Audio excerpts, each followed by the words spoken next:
Con video mình lo en sak thin tu zong te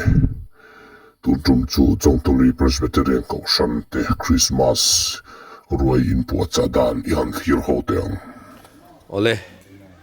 Win Christmas tu ni som ni parokania Chawngtelui Presbyterian Kohhran te Ruai the turin jing kara train kan Inpuahcha mup mai hai kan upaten meron troi om boka la hian tui kan luma tuala sikul tuala ti hian mei kan chema la thing e sa om boka ei sikul khani a kan zai khom na ina ni boka ti chuan lai chauka hian thingpui ti arnin kan in chhop reng boka du ta na du huna piang a in thei turin la hian longwal homin purun no khe char boka longwal mel thatak tak ten chuan la hian main course main event lo lại mê nè rồi trẻ thề to lo tu rắc anh này nuông thiên này nó hun tắc à NRGS rồi lụt tiền lậu mày hè anh ăn trẻ thề đó là nè lo bấm mẹ mày chuan thì hiện tùy hi cần phải bao lùi té mi có char mày nè thiên ra là con vằn nè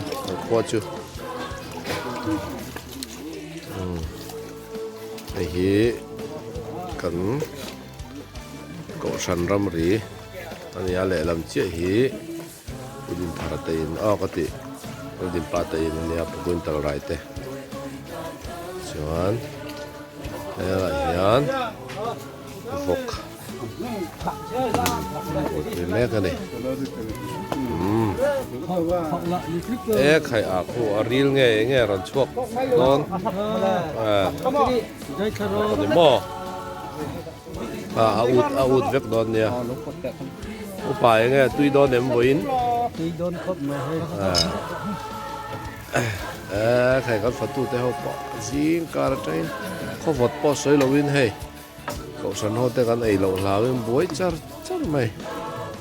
lo om le me tui Oti pani pani ngai chuan henai kan chut kha hi kan biak in kha ani ta du thu sa min kan la zo lo wa tual hi chu kan chu zo to a video phasa a kan chu lung kan chut luk na kha nia hai te kan plaster zo to a kan chu zo min biak in ani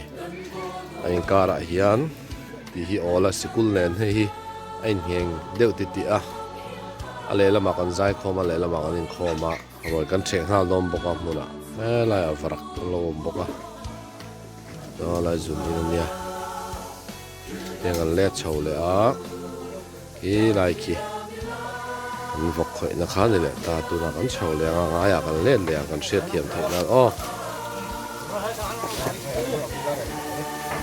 trong nó sớm mấy